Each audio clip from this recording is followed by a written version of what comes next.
Donc, je vais inviter à nous rejoindre donc Madame Docteur Eliane Piquet et Dominique Droz.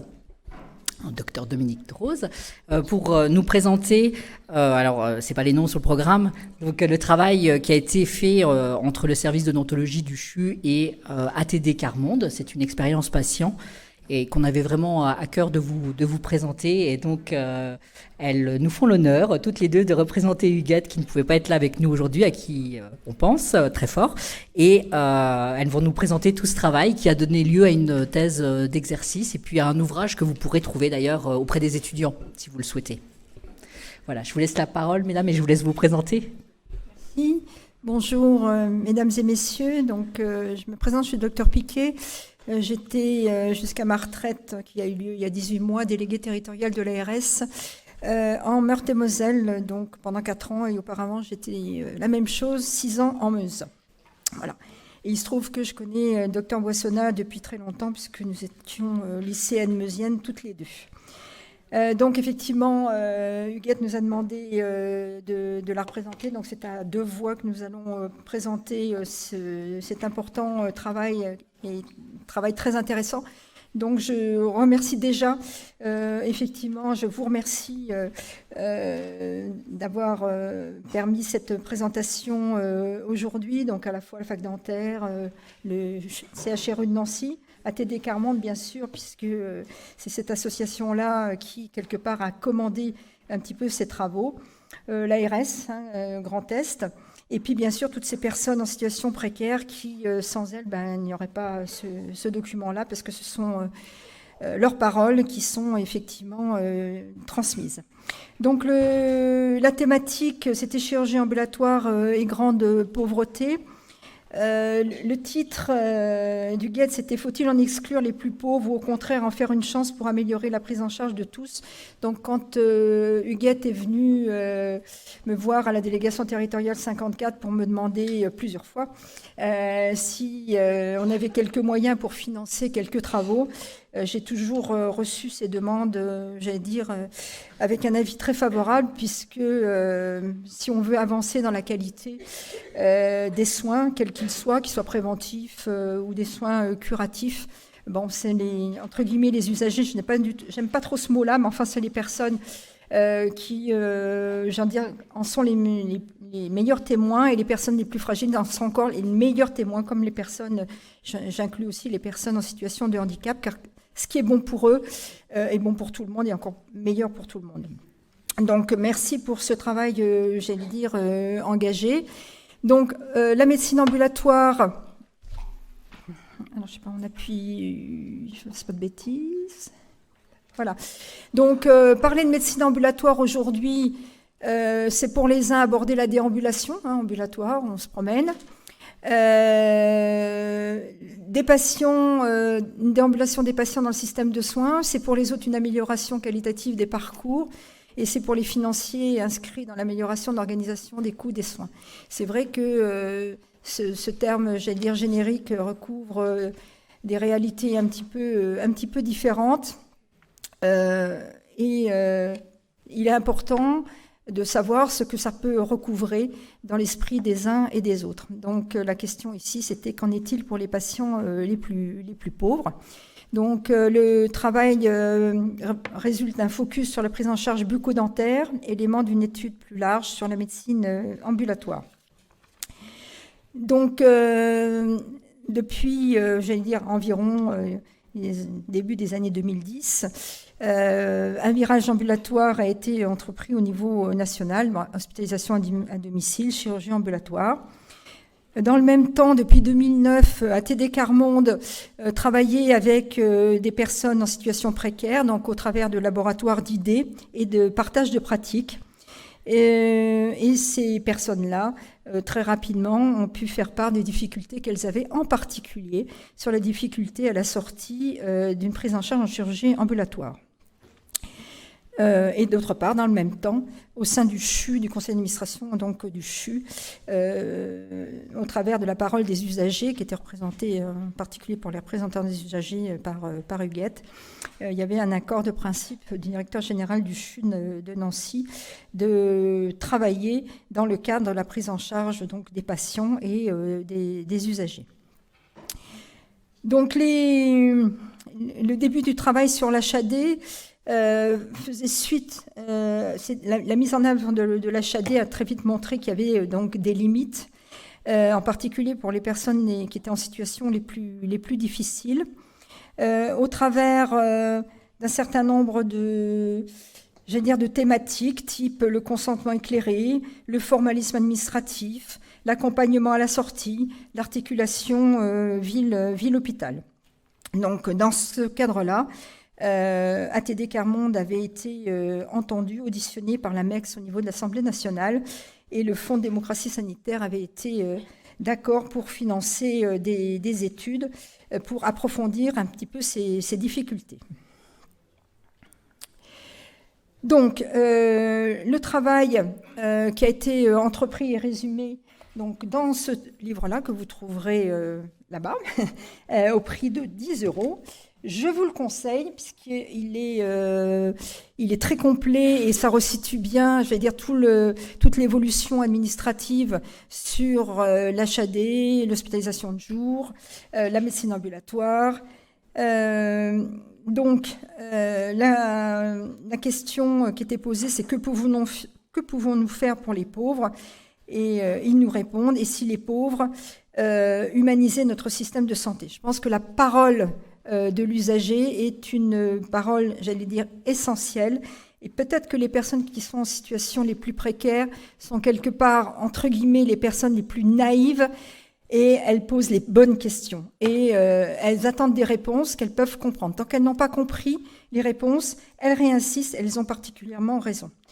Donc, dans ce livre, chirurgie ambulatoire, relations ville-hôpital, expérience patient, en particulier dans le cadre du service d'odontologie pédiatrique donc du CHU, des préconisations et des conclusions. Donc, un livre, je vous recommande, il est très complet, très pédagogique et bien sûr très intéressant. Donc, la meilleure attitude face à la pauvreté, et aujourd'hui on en parle, on parle des résultats du secours catholique, avec une augmentation de la prise en charge des personnes en situation précaire, 8 millions de personnes qui sont en situation très difficile. Donc cette pauvreté, on ne peut pas fermer les yeux, il faut la regarder en face, il faut assumer. Et moi je suis, en tant que médecin de santé publique, très attachée à la prévention, et pour faire de la prévention, il faut que les personnes, les patients, les enfants comprennent le pourquoi du comment. Donc, ces personnes-là doivent être considérées de façon, j'allais dire, pleine et entière. Et il faut se mettre, j'allais dire, à niveau pour qu'elles comprennent le pourquoi du comment, afin que, quelque part, elles puissent profiter au mieux du système de santé.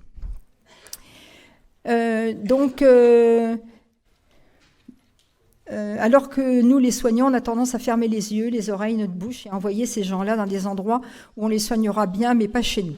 Donc c'est un petit peu l'expérience qui est effectivement comptée, où un certain nombre d'enfants qui ont des problèmes donc, dentaires, pour des raisons diverses et variées, sont adressés aux structures hospitalières et ne restent pas, j'allais dire, pris en charge par les dentistes donc, libéraux.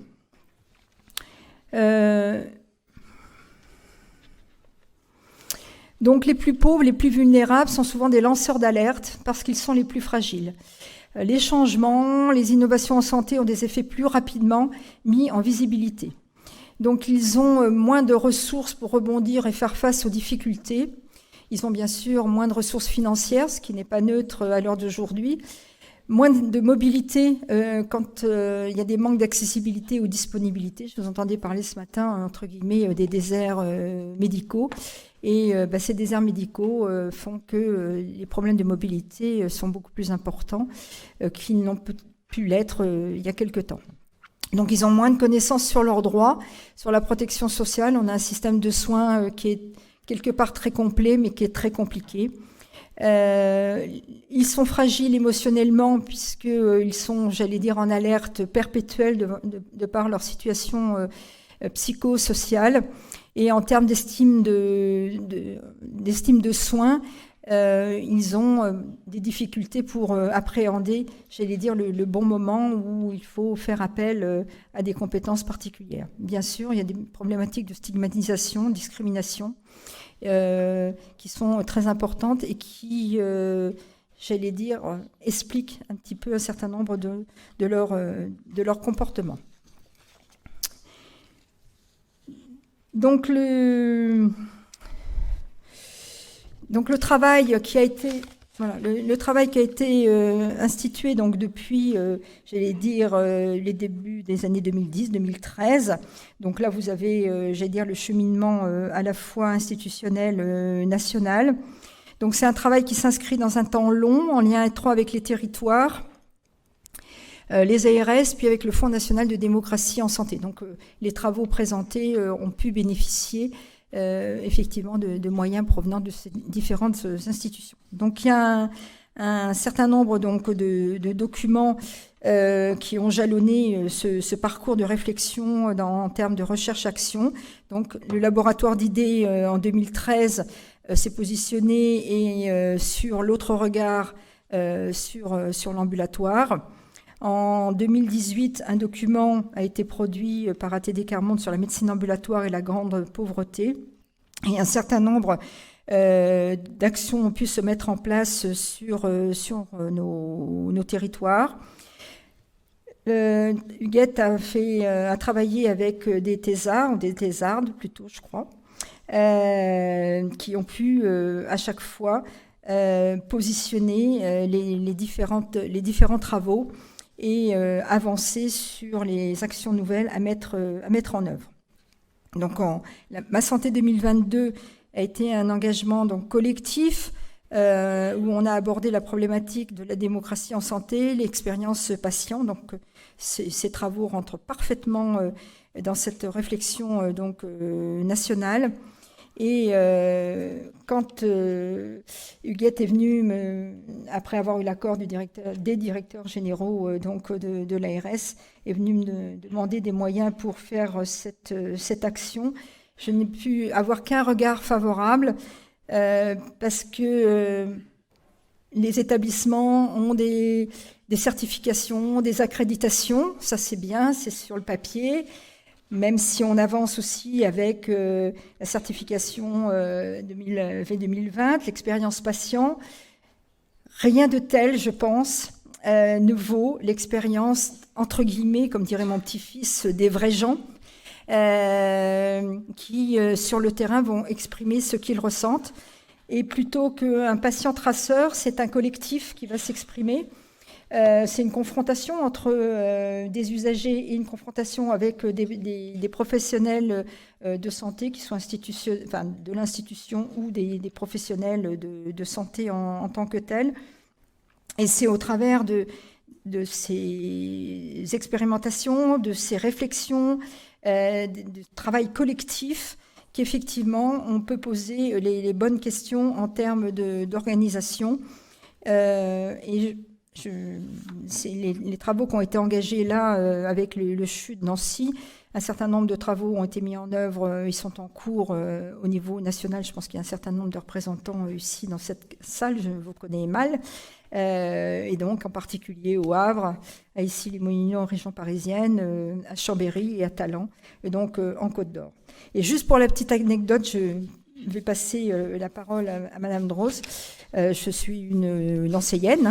Je connais le CHU de Brabois depuis qu'il existe. Et cet entresol où il y a le service m'a toujours posé problème parce que je ne sais jamais où il est. Et effectivement, entre entresol marqué comme ça et le ES dans l'ascenseur, j'ai toujours eu des problèmes. Donc, je suis probablement une très grande démunie.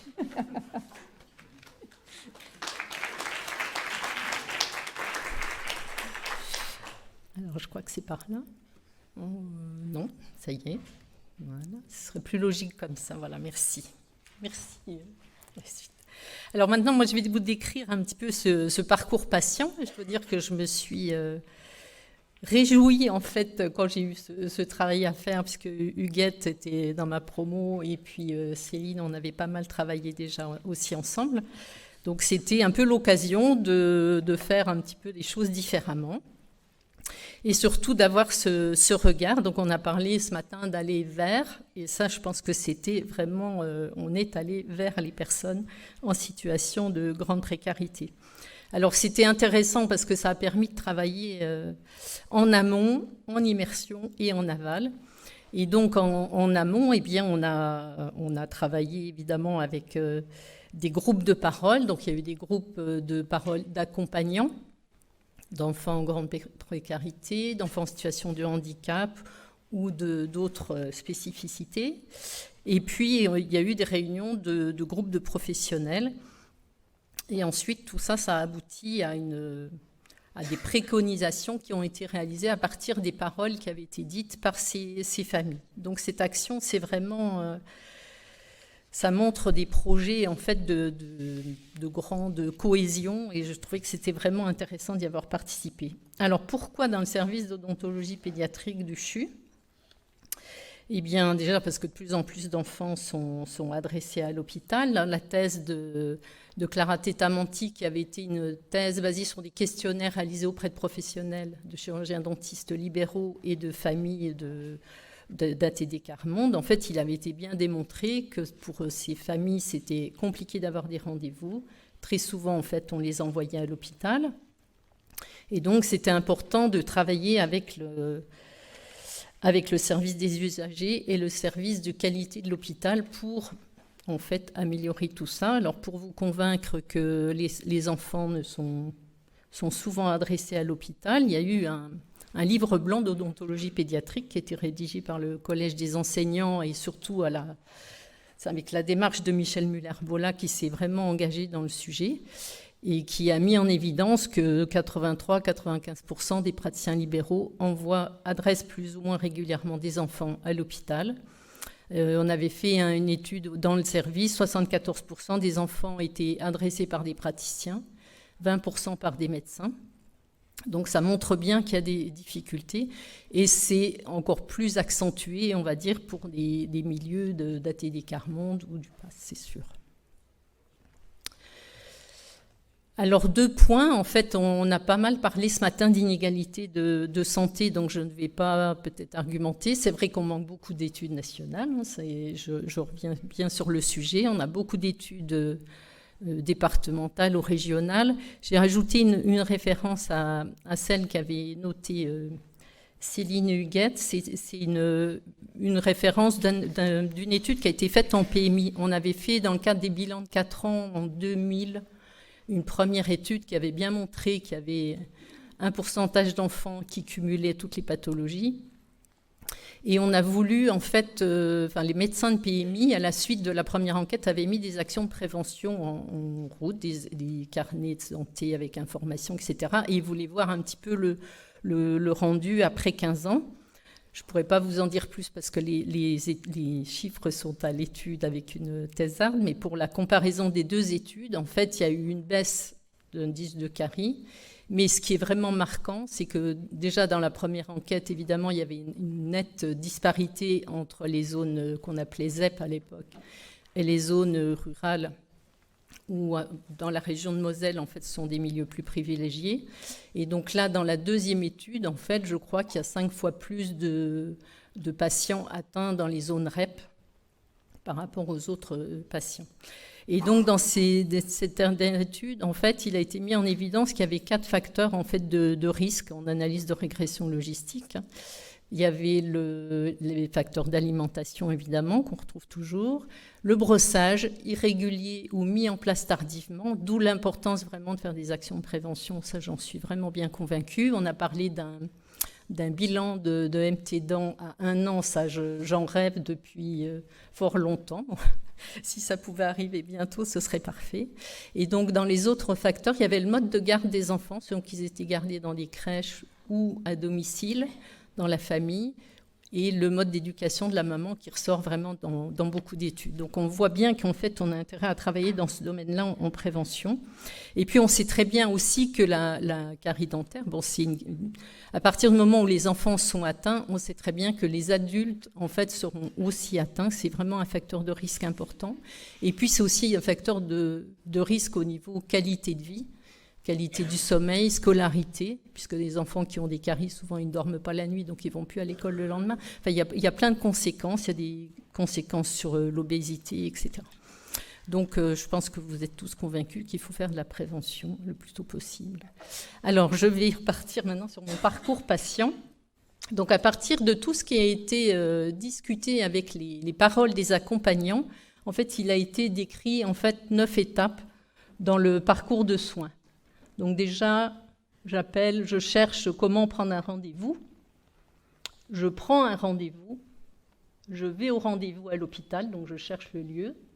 Le dentiste va regarder l'enfant, il va regarder à sa première consultation si l'enfant reste dans le circuit de soins classique, soit s'il est adressé en service de soins sous anesthésie générale.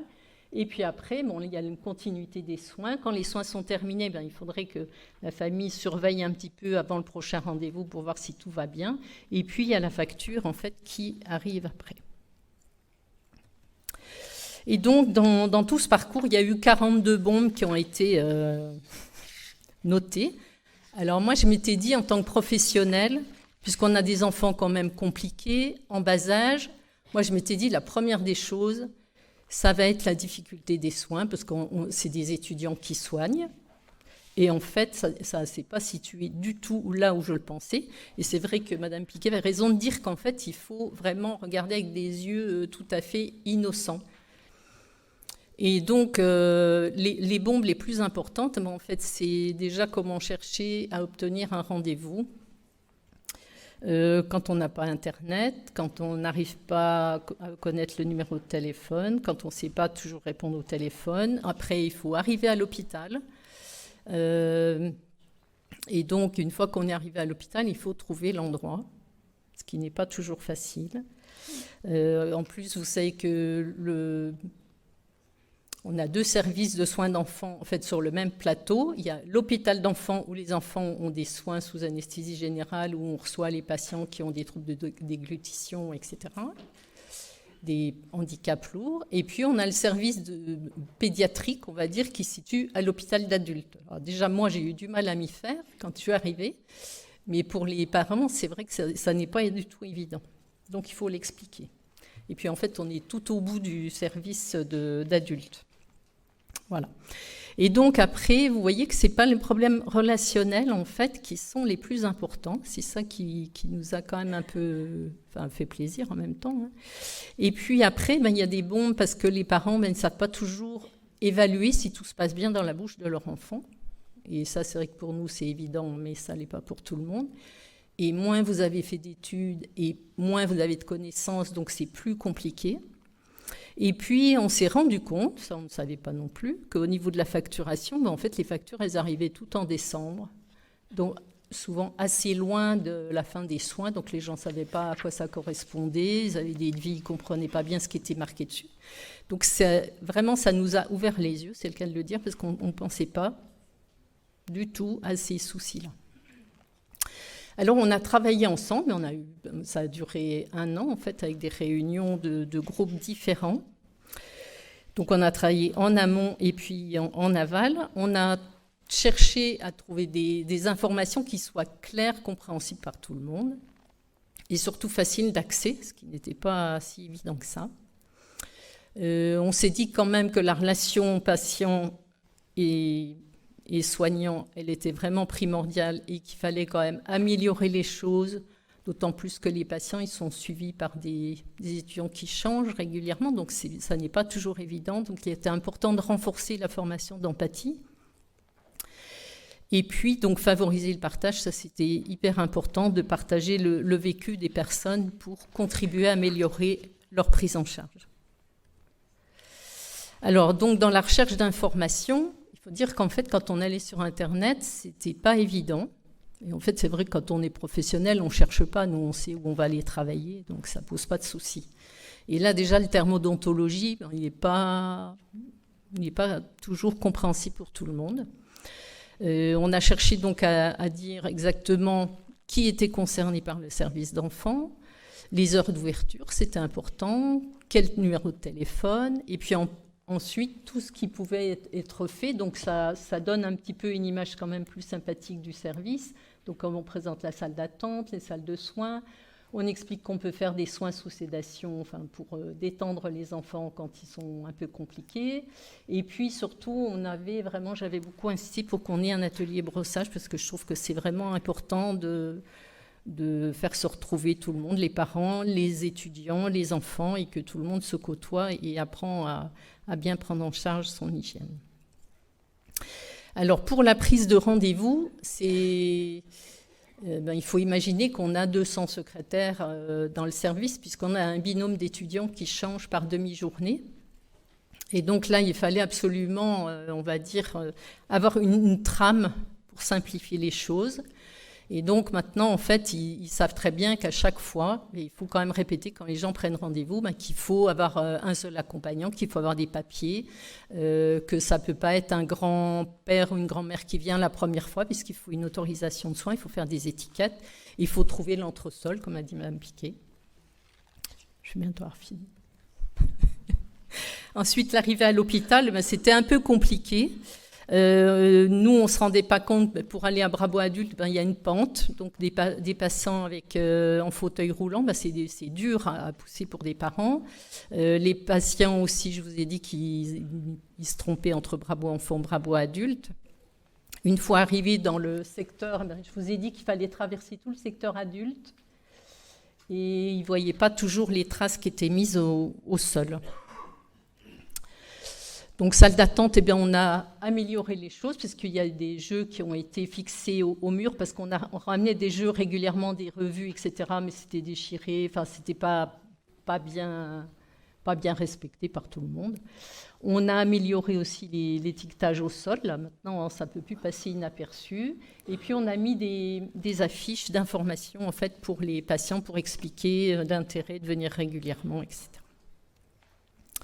Alors, bien sûr, il reste des problèmes non résolus, parce que tout le monde était bien d'accord au départ pour pointer le fait qu'on n'avait pas de secrétaire. Mais ça, tout le monde était d'accord, mais personne n'avait les sous. Donc, voilà. Les actes non pris en charge, ça, c'était quelque chose de compliqué qui ressortait. C'était la prise en charge des soins sous Méopa, puisque, en fait, c'est pris en charge quand il y a un patient en situation de handicap, mais pas pour les patients tout venant. Par exemple, la fluoration topique, c'est pareil, c'est pris en charge que chez les patients en risque carieux de 6 à 9 ans, comme si les autres ils n'avaient jamais de risque carieux. Mais ça, on n'y peut rien. Et puis la permanence de soins avec la gestion des urgences qui n'est pas encore rétablie. On avait fait des projets avec Jean-Marc Martrette à l'époque. C'était resté sur le bureau de la direction. Voilà, alors en conclusion, cette expérience, moi j'ai trouvé très constructive. Ça nous a un peu ouvert les yeux, ça a amélioré les choses, même si tout n'est pas parfait au bout du compte. Ça a été vraiment une rencontre multidisciplinaire, même entre professionnels, du bloc, de la saisie des actes, etc. On a fait améliorer les choses grâce à ça.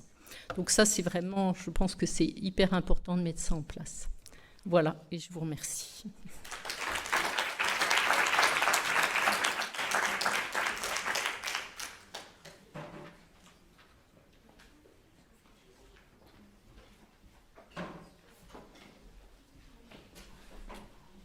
Bien, j'invite nos amis, du Secours populaire français. Je crois que tout le monde connaît ou presque le Secours populaire. Alors souvent avec une image de solidarité en direction internationale, de grandes crises, de grandes catastrophes, etc. Mais le Secours populaire, c'est au quotidien, dans les départements, dans les localités, un travail au plus près des gens et qui est dans l'entraide sur un certain nombre de problématiques, et on n'y pense pas toujours, mais aussi sur les problématiques de santé. Et donc c'est cette dimension-là qu'ils vont nous évoquer, en les remerciant d'être parmi nous. Je pense que le couple ATD Quart Monde et Secours populaire nous semblait très pertinent. Voilà. Je vous propose de poser vos éventuelles questions après les deux interventions. Bonjour mesdames, bonjour messieurs. Donc je suis Isabelle Witt, la directrice de la Fédération départementale du Secours populaire de Meurthe-et-Moselle. Donc pour information, le Secours populaire est présent sur toute la France, donc dans tous les départements. Il y a plus de 600 comités, plus de 1300 permanences, 87 000 bénévoles, plus de 3 millions de personnes accueillies. En Meurthe-et-Moselle, on en est à plus de 9 500 personnes, à Nancy, plus de 5 000. Donc les personnes, quand elles viennent au Secours populaire, elles viennent en premier pour une aide alimentaire. Et lors d'un entretien, nos bénévoles vont parfois détecter d'autres problèmes et vont les orienter vers nos autres activités, donc qui peuvent être, par exemple, l'accompagnement scolaire, les cours de conversation, les ateliers numériques, le pôle petite enfance, nos vestiaires, nos commissions d'entraide et notre pôle santé. Donc, pour en revenir au bucco-dentaire, je vais vous montrer le cas d'un monsieur donc, qui est venu...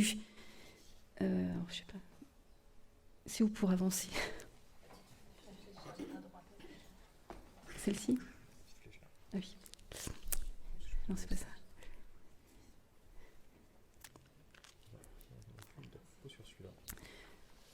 C'est la diapo 2.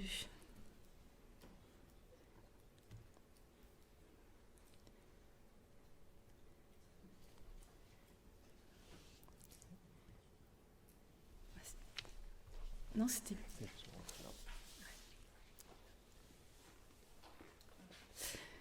Voilà, donc pour vous montrer un peu le parcours du combattant. Donc, par exemple, Monsieur B, 46 ans, qui a l'aide médicale de l'État, il s'est présenté chez nous pour un premier accueil le 8 septembre 2022. Donc, au départ, pour une aide alimentaire. Lors de l'entretien, en fait, il s'est avéré qu'il avait besoin aussi de soins dentaires et besoin de se faire poser 2 couronnes pour un coût de 1 470 €.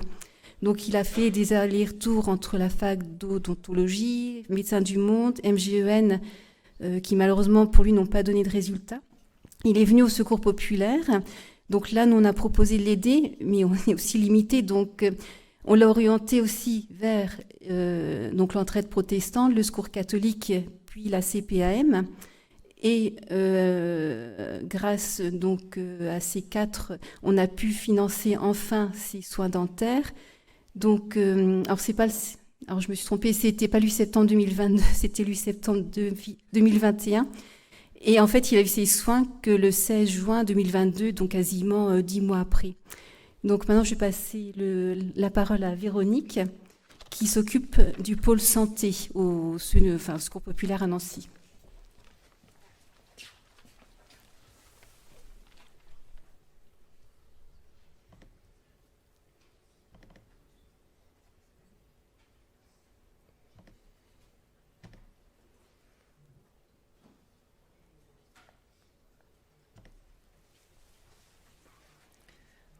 J'appuie là-dessus. Alors, bonjour à tous. Merci de nous avoir invités à participer à cette 22e journée de santé publique dentaire. Et donc, comme Isabelle l'a dit, j'interviens en tant que responsable en fait, du pôle santé du Secours populaire 54 et également en tant que pharmacien praticien hospitalier, donc à la retraite.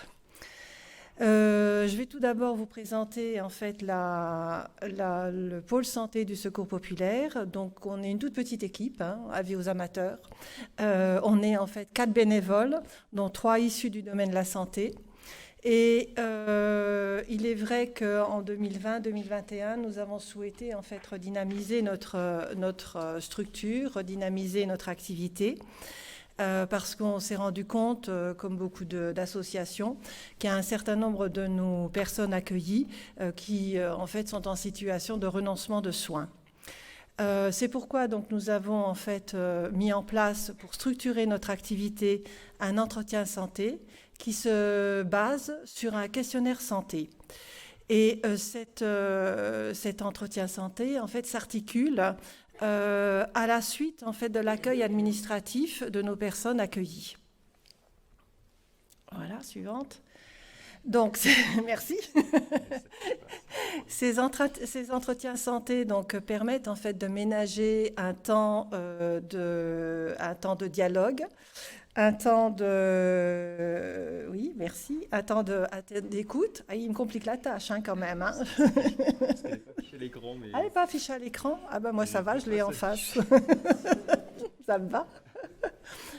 Donc je vais peut-être attendre. Ah.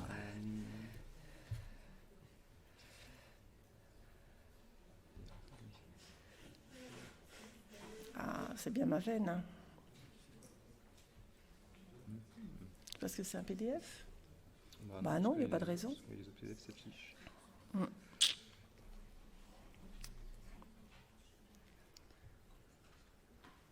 Non, il n'y a pas moyen.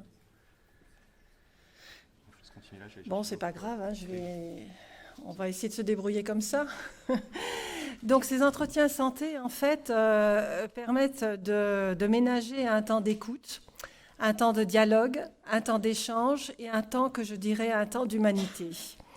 Cela nous permet effectivement de mieux détecter les personnes qui sont en situation de renoncement de soins, en situation de précarité, mais également en fait d'identifier les personnes qui sont en situation de souffrance en fait physique, de souffrance en fait psychique ou morale, et d'essayer d'orienter en fait ces mêmes personnes accueillies vers des structures ou des personnes ressources. Ça, c'est pas toujours simple parce qu'effectivement, il faut les connaître, ces personnes ressources et ces structures ressources. Alors, de ces entretiens en santé émergent 3 besoins essentiels. Des besoins optiques, des besoins dentaires, à la fois des soins de base, mais également beaucoup des demandes de prothèses dentaires et également en fait, des besoins en audioprothèse. Alors, je vais essayer de vous expliquer notre partenariat fructueux qui existe depuis un certain nombre d'années dans le domaine en fait, ophtalmologique. Chaque automne a lieu la journée de la vision. Cette journée de la vision existe au niveau national et elle est née en 2019 d'un partenariat entre la Fondation Chris Group qui met à disposition du Secours populaire, enfin met à disposition plutôt des écoles d'optique, des instituts supérieurs d'optique, des verres et des lunettes. Et les écoles d'optique, les instituts supérieurs d'optique utilisent en fait, entre guillemets, forment en même temps leurs étudiants qui vont fabriquer des lunettes pour les personnes qui sont en situation de précarité de soins optiques.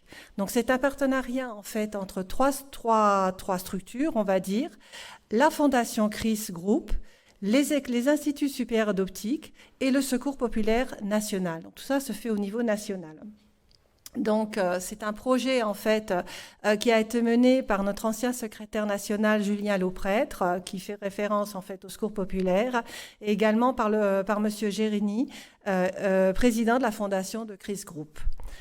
Donc quand on a souhaité en fait redynamiser, structurer en fait cette activité du pôle santé, la journée de la vision arrivait bien. Donc elle a eu lieu, ma première journée de la vision a eu lieu en novembre 2021.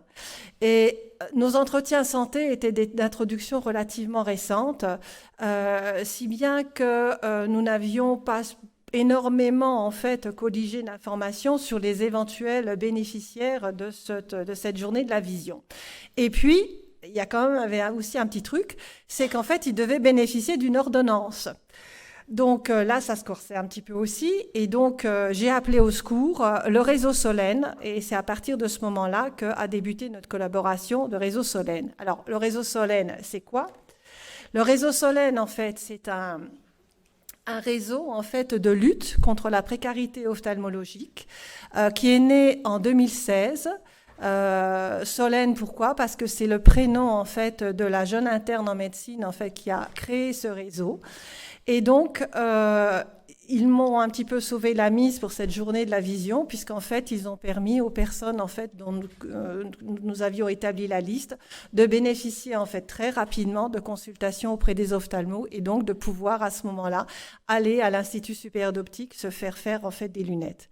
Donc, ce réseau de lutte contre la précarité ophtalmologique, qui est un réseau nancéen, repose en fait sur la CPTS, la communauté professionnelle territoriale de santé, et également est animée par une coordonnatrice assistante sociale et un interne en médecine générale, un interne en médecine G de fin de parcours, et qui est donc mis à disposition via la CPTS, donc au réseau Solène. Donc nous, ce que nous faisons donc depuis, c'est que nous avons organisé en fait 4 à 5 séances en fait de consultation que l'on appelle consultation pré-ophtalmologique. Nous listons en fait les personnes détectées comme susceptibles de bénéficier en fait de soins visuels, de soins optiques, 2 à 3 mois avant la séance définie. Et puis le jour J, il y a donc mise à disposition des locaux du Secours populaire et accompagnement par un bénévole du Secours populaire du pôle santé tout au long de la séance. Et pendant cette séance, donc nous avons un interne, là c'est Arthur qui intervient, qui va effectivement sommairement faire un examen pré-ophtalmo et dire oui, vous avez besoin de lunettes, non, vous n'avez pas besoin de lunettes. À partir du moment en fait où on a listé les personnes qui ont effectivement donc des besoins de lunettes, eh bien, le réseau Solène reprend le relais, prend des rendez-vous auprès des ophtalmos, à la fois au niveau du CHU, à la fois au niveau des ophtalmos privés, et accompagne, en fait, c'est l'assistante sociale qui va accompagner, en fait, les personnes jusqu'à les accompagner à leur rendez-vous, parce que vous aviez effectivement donc parlé tout à l'heure de difficultés à se rendre au CHU, de difficultés à prendre un rendez-vous soi-même, etc. Là, on est vraiment en plein dedans et il y a un bel accompagnement. Et donc, ensuite, la deuxième partie de ce partenariat, c'est un partenariat, en fait, avec l'Institut supérieur d'optique de Nancy, mais il y en a d'autres en France, où maintenant, il y a même des plages horaires qui sont dédiées au secours populaire, et au secours populaire via le partenariat Réseau Solène. Et donc, il y a un examen visuel qui est éventuellement refait par les étudiants, en fait, de l'Institut supérieur d'optique, à la fois pour s'habituer à faire des examens visuels. Et là, ma foi, les personnes en fait bénéficiaires vont choisir leur verre avec un choix relativement large. Alors les verres, ils proviennent d'où ? Ils proviennent en fait, par exemple, des Silor. Et Silor, en fait, qui renvoie à l'ISO de Nancy les verres avec un tout petit défaut. Ça va être, par exemple, une petite bulle à la marge du verre, donc qui gênera absolument pas au niveau de la vision, puisque la bulle fera partie du rebut une fois qu'on aura taillé la monture. J'ai appris des choses, j'ai quand même appris des choses. Et les montures, en fait, proviennent des fins de collection, des collections de l'année dernière, etc. Ça peut provenir, en fait, soit de fabricants ou éventuellement, en fait, de magasins d'optique. Donc, vous imaginez bien que dans ces cas-là, les personnes en fait qui sont donc que nous avons envoyées et accompagnées via le réseau Solène et l'ISO, eh bien sont ravis de pouvoir bénéficier de verres et de montures. Et nous accueillons à la fois des gens en fait qui sont bénéficiaires de la complémentaire santé solidaire, mais c'est sûr qu'on accompagne prioritairement en fait les gens qui n'ont que l'AME, parce que les personnes en fait qui n'ont que l'AME ou qui n'ont aucune couverture sociale ne peuvent pas se permettre de prendre en charge une paire de lunettes. Donc, depuis novembre 2021, on a organisé 5 séances de consultation pré-ophtalmo. On a quand même vu 82 personnes étaient prévues, 69 sont venues, et je dois dire que 69 sur 82, c'est quand même pas mal.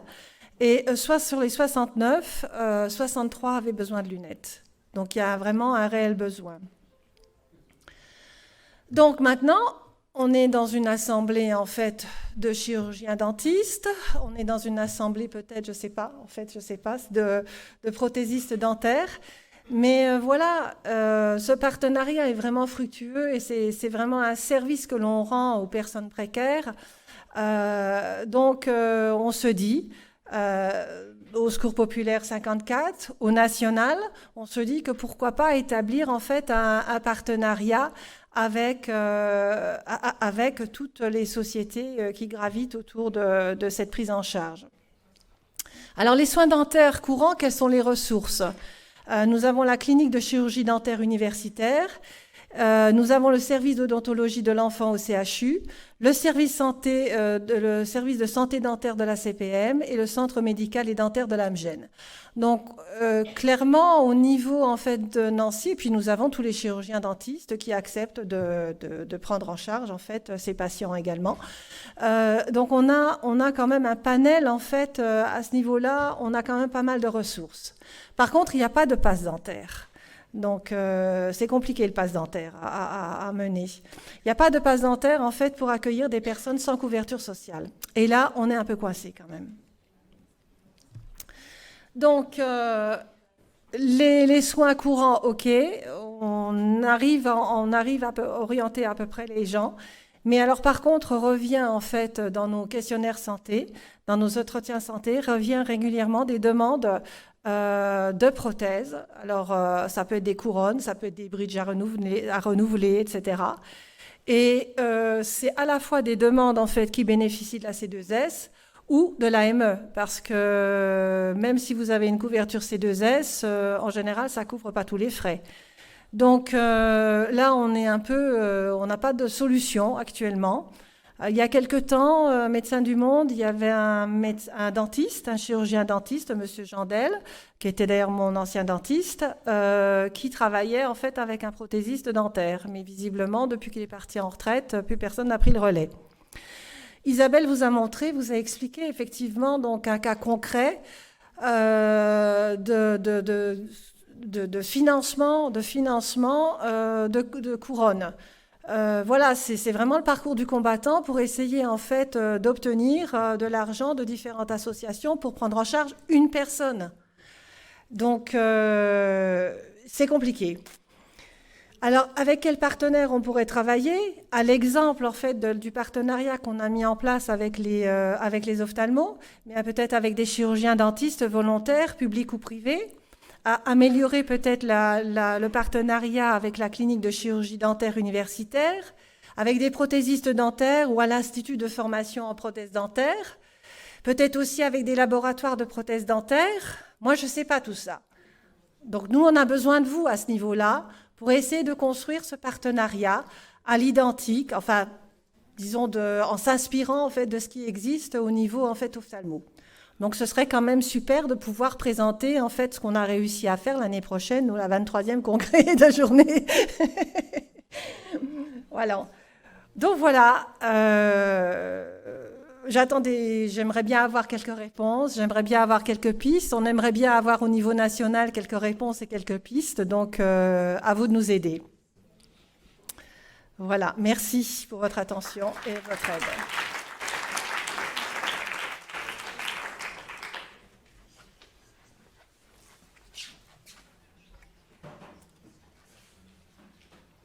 On va prendre le temps pour quelques questions. Alors, juste une petite remarque sur la passe dentaire. C'est vrai qu'on n'en a pas actuellement, mais notre service d'odontologie est en cours de restructuration. Et d'ici 1 an, quand les travaux seront finis, il y aura une passe dentaire sur le CHRU de Nancy. C'est juste que c'est en cours de travaux. Peut-être que les intervenants peuvent revenir à la table quelques minutes, le temps de répondre aux questions. Alors, c'est pas une question, mais c'est quelques éléments de réponse. Donc, voilà,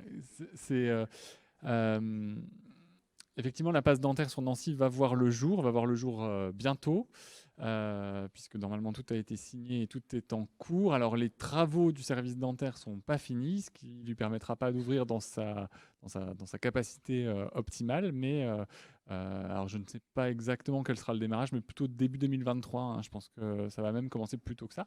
Et Médecins du Monde continue ses vacations au sein du service de chirurgie dentaire de Nancy avec le docteur Carole Petit, qui a jamais cessé son activité, qui a repris après le docteur Jandel. Donc voilà, c'est une activité qui perdure jusqu'ici. À Médecins du Monde. Absolument. Alors, de l'autre côté.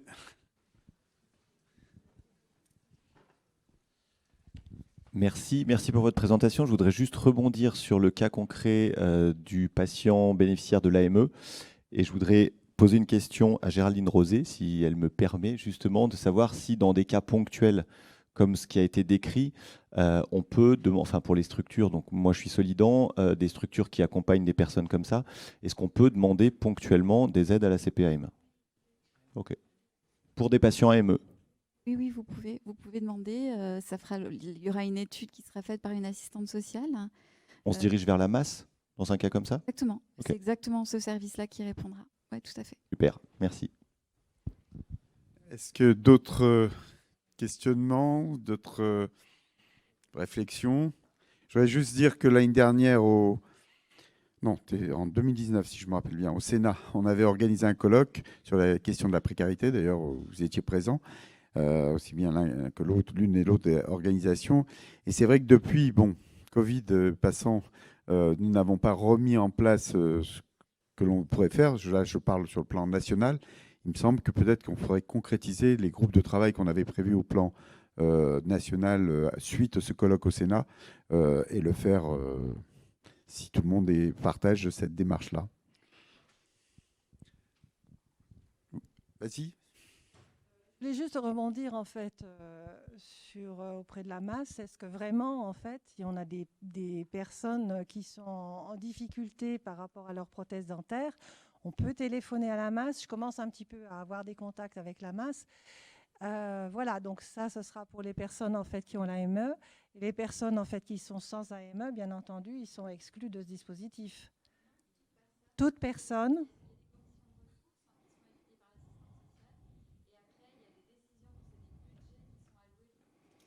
Budgets qui sont alloués pour chaque caisse et chaque caisse applique sa politique. C'est des décisions qui sont prises aussi par les conseils d'administration de chaque caisse. Donc je ne peux pas vous dire que les budgets sont les mêmes et que les décisions sont les mêmes dans toutes les caisses. Mais par contre, il y a des critères d'attribution au départ. On va étudier le dossier de la personne. Alors une condition, vraiment un prérequis, quand vous faites une demande à la masse, il faut que la personne concernée soit d'accord d'être accompagnée.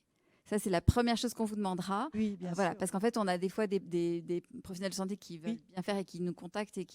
Il faut que la personne soit d'accord d'être accompagnée. Donc, elle sera rappelée par la masse. Et donc, il y a un premier travail qui sera fait sur les conditions de ressources pour avoir des attributions supplémentaires. D'accord. Donc, je commence simplement en fait à utiliser en fait cette mission d'accompagnement en santé. Pour le moment, effectivement, il y a une réactivité en fait de réponse qui est quand même à saluer.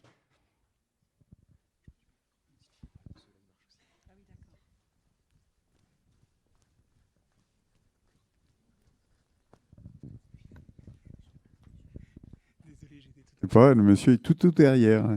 Il est timide. Trop loin, j'ai fait exprès pour le faire courir. Juste une précision, en Meurthe-et-Moselle, vous n'appelez pas directement, il faudra passer par le site Solidaire et Partenaires qu'on vous avait présenté en 2020, juste avant la pandémie. Je vous renverrai les informations si vous voulez. Bien, pas d'autres questions? Bon, oui.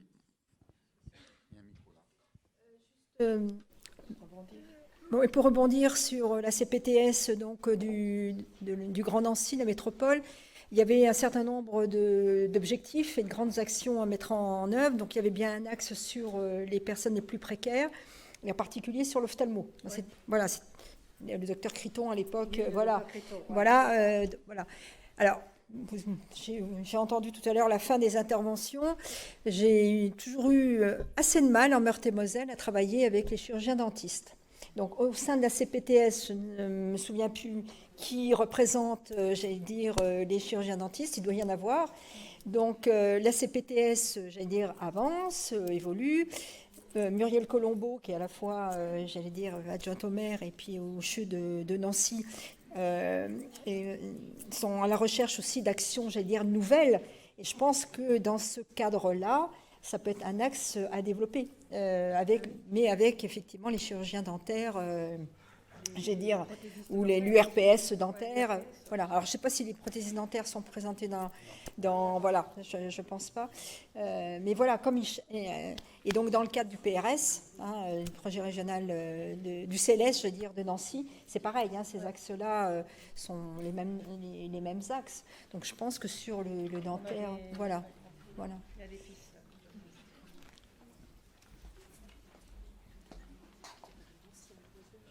L'intervention de Mme Piquet me fait juste penser à un complément d'info.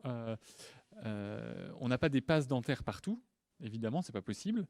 Par contre, on a de nombreuses passes généralistes. Et on a quand même comme objectif, alors je vais dire à terme, comme ça m'engage pas trop, d'avoir pour chaque passe généraliste une réponse aux soins dentaires.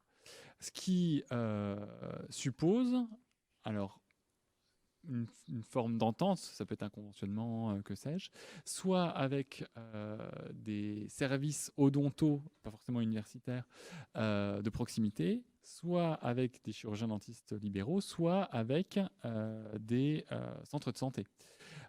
Donc c'est vraiment quelque chose qu'on souhaite mettre en place. On a normalement une coordinatrice régionale des passes qui doit travailler dessus, avec notre concours évidemment, mais on espère bien qu'il y aura beaucoup plus de réponses à l'avenir.